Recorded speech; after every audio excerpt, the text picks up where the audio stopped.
You only live once. Today, an all-new episode of the YOLO Hangout. Our delightful audience speak out about the issues in the first few episodes of YOLO Season 1, peer pressure. When I was in secondary school, a friend of mine wanted to involve me into her actions, but What are those actions? Like giving me some men to manage myself. Money. Parent-teen relationship. No matter how the communication is, you can never reveal certain things to your parents. Unprotected sex and its consequences. Somebody will go to the extent of being like, can you take in a candy with a wrapper on it? Jogba shares some personal experiences. Oh no, I don't do it. I'm still abstaining though. Our friends in town also share their experiences. My advice for young teens out there is to abstain from sexual intercourse because sex can lead to STI, which is sexually transmitted infection. You only live once, baby. You can chill 300 times and have a billion times. You can chill 300 times and have a billion times and all that. But that's all in a lifetime. That's all in a one lifetime. Thank you, lovely studio audience.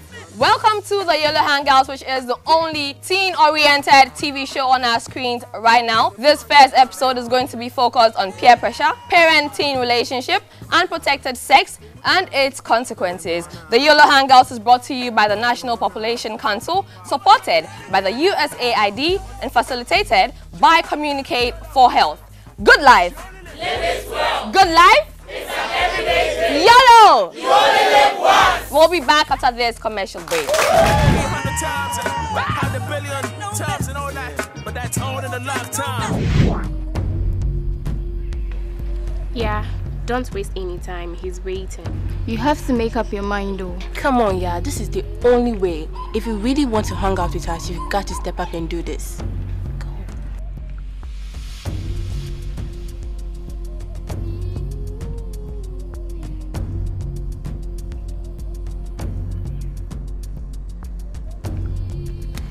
I'm sorry, sir. I have to focus on my education. What? Get your phone. Be a positive influence on your friends. You only live once, so make the smart choice. Good life. It's an everyday thing. Good life. Live it well. Good Life from Ghana Health Service and Partners is here to make healthier, happier living an everyday thing. Welcome back. I'm so excited to be here, but I'm not doing this alone. I'm going to be doing this with Jogba, aka Brad Charles from YOLO.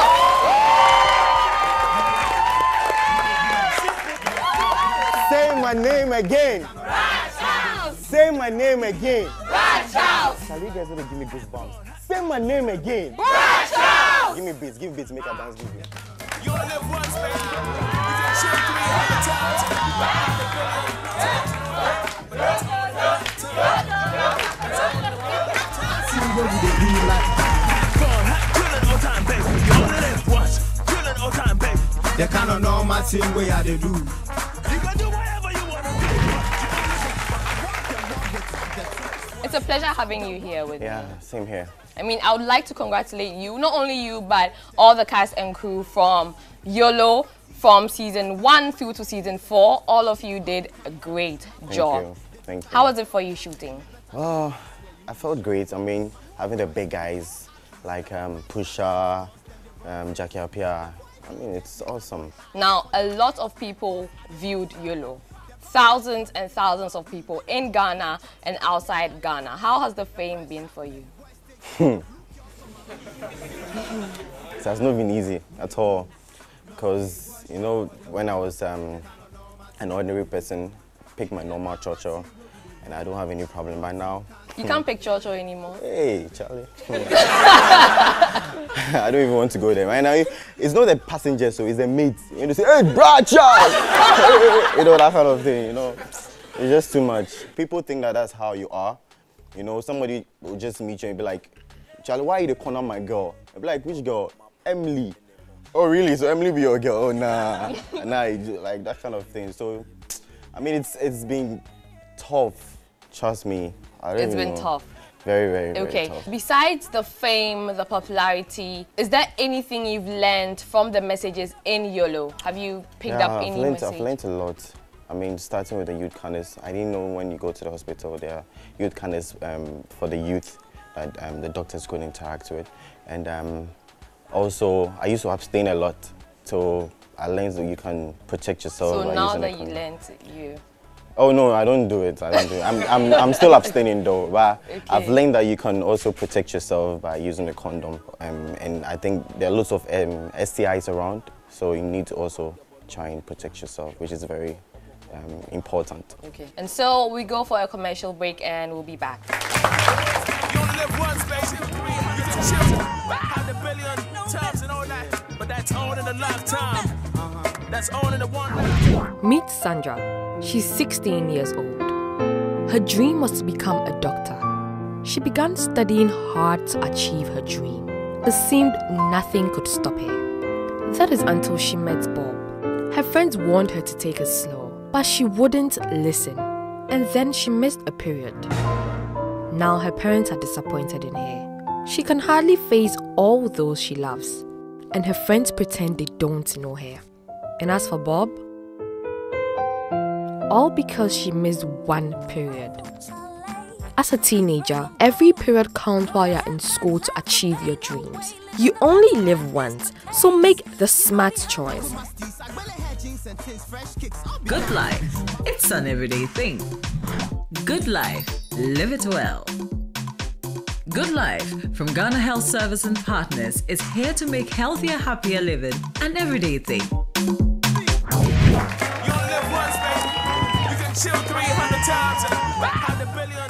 So starting with peer pressure, which was very prevalent in YOLO. I mean, you were the topmost person that was pressuring everybody in YOLO, from Cyril to all the other boys, and even to the girls. So let's talk about that. Is it true? I don't think it's true. Isn't it true? No. I'm a good boy, right? Let's watch some excerpts from the YOLO series and we'll be back.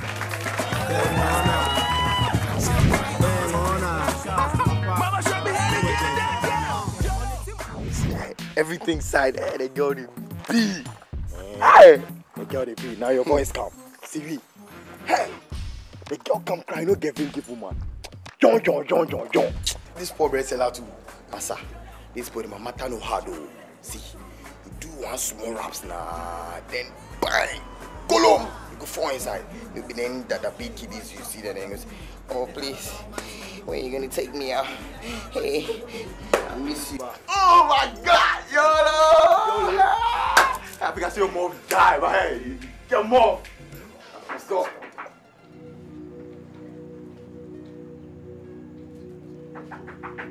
Who is it, please? Please, I'm looking for Cyril.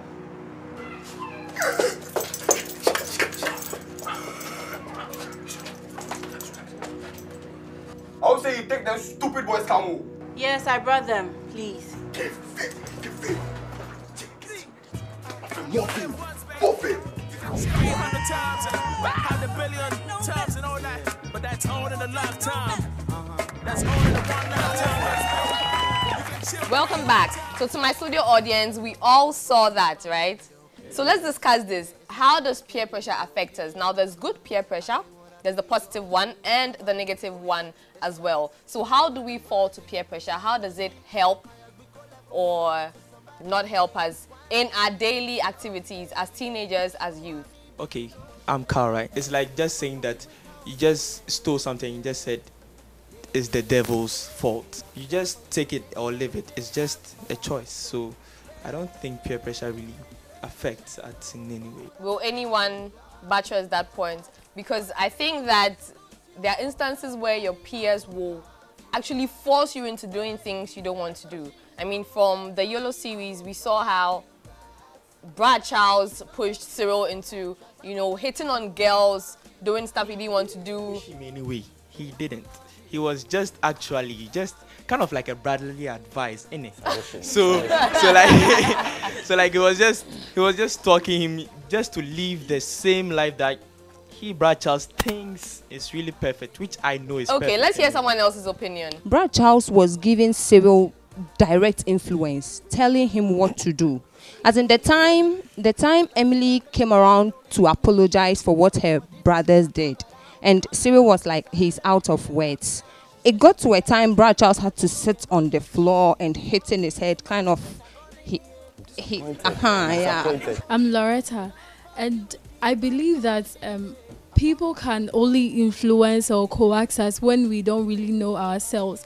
When we look at the first episode, we see that Drogba is coaxing or influencing Cyril to go in for Emily. I don't see that as a negative thing.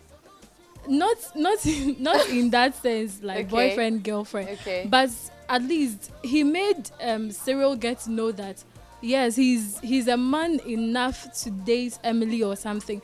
And there was this self-esteem thing that I saw in Cyril. So I believe that Drogba wasn't only being negative always.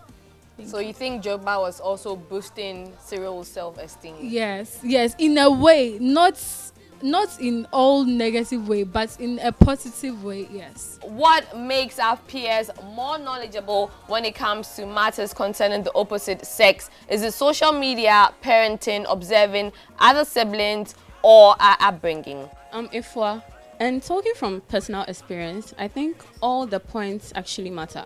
I come from a home where my parents are very free with me. I'm the only girl of my parents, and my dad is like my boyfriend. We talk about everything, every single thing. Like, we are that close. And here's a case whereby I have older siblings. I'm not allowed to go out, which makes me very naive to know about certain things. That's when moves us to the next point by going to mixed schools, getting exposed to the environment. Because in the house, I'm not getting the chance to meet people, talk to them. It's like my dad. It's all about my dad talking to me. And he's not in my century, like my generation. So there are certain things my friends will say, they will never agree with what my dad says. So when I went to senior high school, I also got to know all sorts of people, mingled around with them. And that moved me into social media aspects by researching on what this one is saying, that one is saying, and stuff like that. And I ended up also like observing my older siblings. I realized they are boys. Well, my cousins, some of them are really free. They talk to you about everything. My brothers, okay, they'll talk to you. Others, they are just there. They keep everything to themselves and all. So to me, I think all the points actually matter because you move from one and you end up moving into the other. Our friends in town also share their experience. Drogba, in a way, influences Cyril in a bad way. He's always telling him to follow girls, telling him to go to for parties, go to people's house he doesn't know. I think it's a bad influence too because what George and Drogba like is not what Cyril like. So then they shouldn't be influencing him to do what they like. So that takes us to the topic of parent-teen relationships. How much can we reveal to our parents? How close are we to our parents to reveal some part of our sexuality to them? Let's see some inserts from some episodes of YOLO.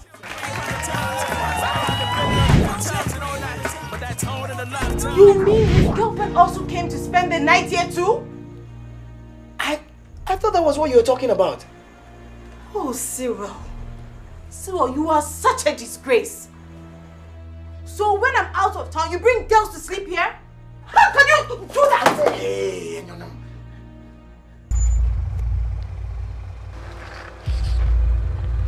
Hey, Cyril.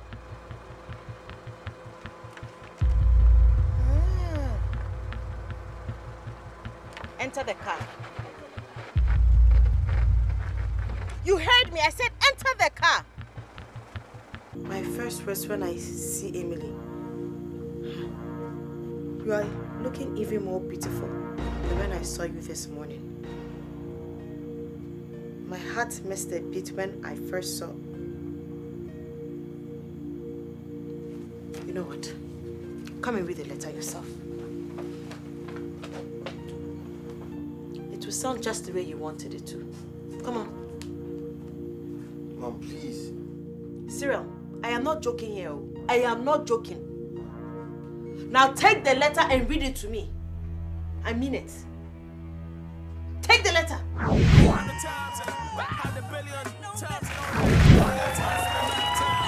Any personal experiences? Talking from personal experience, as I said earlier, I'm very, very free with my dad.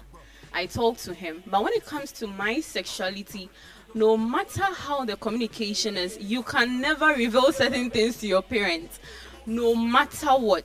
Because they are Africans, like we are all Africans. So African parents, like I've had sex, daddy, today, you know what? And what happened? I had sex with him. I expect him. Wow, you did so. Like it won't happen. Never like Africa here.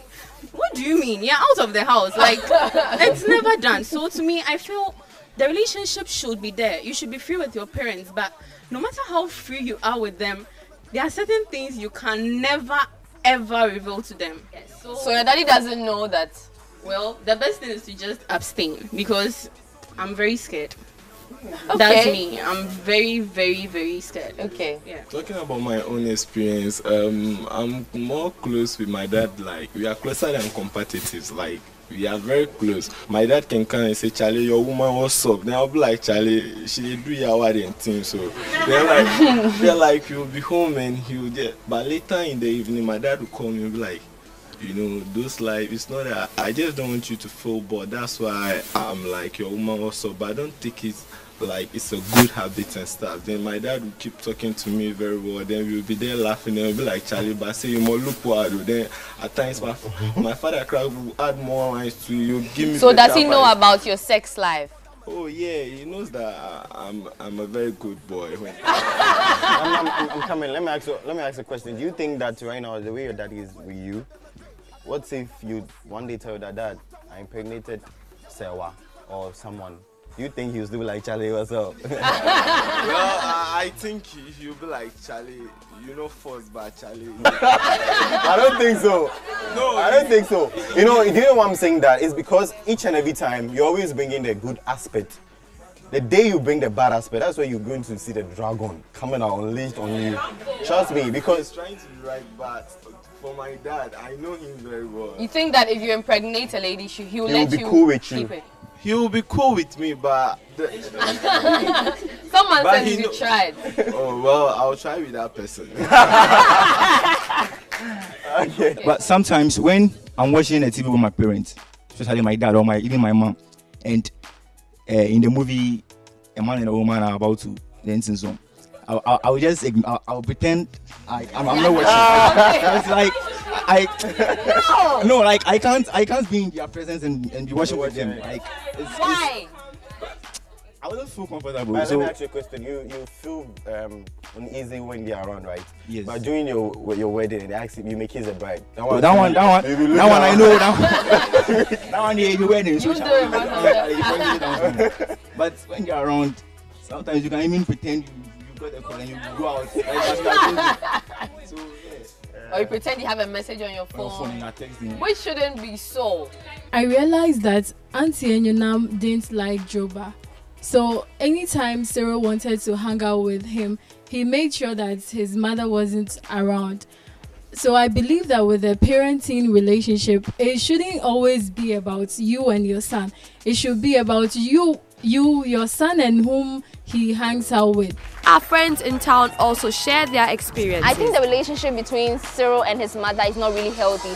This is because parents are supposed to be really free with their children so that they can come to them anytime. If there's anything wrong or something, they'll tell them easily and they will know, and they won't be disappointed in the long run. Children have to have cordial relationship with their parents because their parents can help them in certain ways, like educating them and talking to them about other things that will help them and things that will not help them. Teenagers or young adults want to be independent, think and speak for themselves. This can be hard for parents who want to continue to protect and influence what their children do because they want the best for them. It's important that both teens and parents work out a relationship where they are able to comfortably and confidently talk about all manner of issues. Such relationships provide guidance that shape their lives for the better and help them to cope with challenges even in situations where their parents may not be physically present. So that takes us on to our next topic of unprotected sex. Let's see some inserts from some episodes of YOLO.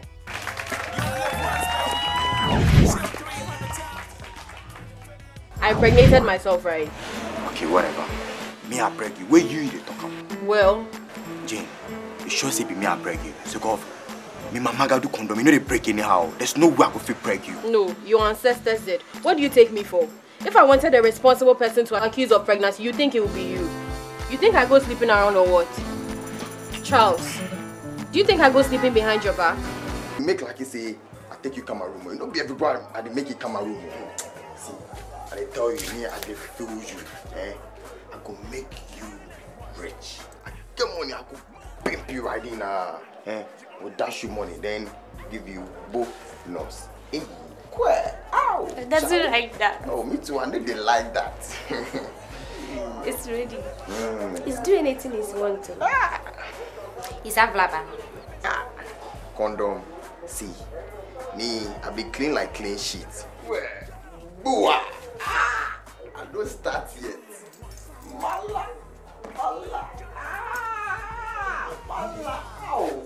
Times and all that, but that's all in a lifetime. That's all in a lifetime. So how far are you willing to go with a girl before you have unprotected sex with her? From the caliber of friends I have gotten, and those I roll with and all, I would say is the individual. Because day in, day out, even prostitutes hear of contraceptives and stuff like that, but it's their work. They are doing it for money. So if I should get a client who wants it raw, like, it's the money I want. So at that moment, I'm just thinking about the money and then the rawness and then it's done. Do you get me? But then after that, that's when I'm going to think about, oh, okay, so I did it raw with this guy. Does he have any form of STI? What if I'm pregnant? What's the next thing? But another girl will also sit down. Okay, I don't want to go to the stress of thinking if the person has STI. So to me, I think it's the individual. Because day in, day out, the same group of people hear the message each and every day. It's not limited to one particular person. The media is free. Everyone hears of it. So it's up to you to abstain, or it's up to you to go in, and then it's also up to you to think about everything you want to protect yourself or stuff like that. As she was saying, with a message on unprotected sex and contraceptive, that it's a message that's everywhere, on radio, on TV. We hear them, unlike peer pressure where nobody talks about it. This kind of message is everywhere. So I think it deals with a type of a person. Some people will be like, me, I want it raw, flesh to flesh there, you won't get it all. So if I want it raw, at that time I wouldn't think of the consequences of it. I won't think of STI or something, because I want it raw. I want to go raw, so I'll go raw. Everything raw like that. Yeah. The problem on these contraceptives and all of that, right? The condoms and everything is really the best. Cause the reason why I'm saying that is, if we all over here says that we are going to abstain, well, the Linda, the Fiesta, their business are going to be bad. No, that's up to them. That's not up to you. Oh, no. They came up with a solution for us, right? They came up with a solution for us. So all we need to do is just help them out, right? The contraceptives, right, really help. Abstaining gets to a time you really get so fed up for abstaining. And little talks from peers are really going to punch you, and you're really going to do something really bad. So I think when you get the contraceptives, right, you protect yourself, you get more experience, and you can tell your baby boy that, come on, baby boy, you can do this, but don't go to this extent. So he will understand you anyway, and he'll do it. By anytime he wants to say anything, he'll come to you. He might think the girl is a virgin, but getting infected with STDs is not only by sex. maybe kissing, deep kissing, and using brushes with other people, infected people, can also make her infected. So the best thing is to use the contraceptives. Yeah. Okay, so any questions for Brad Charles? Okay, so Brad Charles, I want to know after YOLO, the fame and everything, how is your relationship with the old friends? Because I used to know you back there in Barrier ICC there, and then now you don't even come there. So I want to know how is the relationship with the old friends? Yeah. I do come. I want to know and find out, how do you deal with the stigma, you being a bad boy? Because to me, I feel it will be very heartbreaking for people to judge you just because you act for people to be educated or something, yet they find you like that in real life. They feel that's how you are. So how do you deal with the stigma? Well, I've been able to psych myself. I actually pay attention to Pusha during the time that he was playing a bad role, and he had lots of issues like that. And later on, people met him in person, and they realized that he's not that type. So I believe that once you get close to me, you definitely know the kind of person I am. But since it's more like on screen, you don't know me, you don't know about my life, and you just see me and judge me, I feel like I played my character well. Okay, so it's been great having you as a co-presenter on today's episode. Thanks for coming. Thank you, my studio audience, have been amazing. Thank you all. Thank you all for coming and participating. You were mwah. Now this has been the YOLO Hangout. This is brought to you by the National Population Council. It's supported by USAID and facilitated by Communicate for Health. Good life. Live it well. Good life. It's an everyday thing. YOLO. You only live once. You only live once, baby. You can chill 300 times. It's been great having you all. Thank you. Bang on her. Bang on her. Mama, show me how to get that down. YOLO. You only live once. Move your body to the rhythm now. You only live once.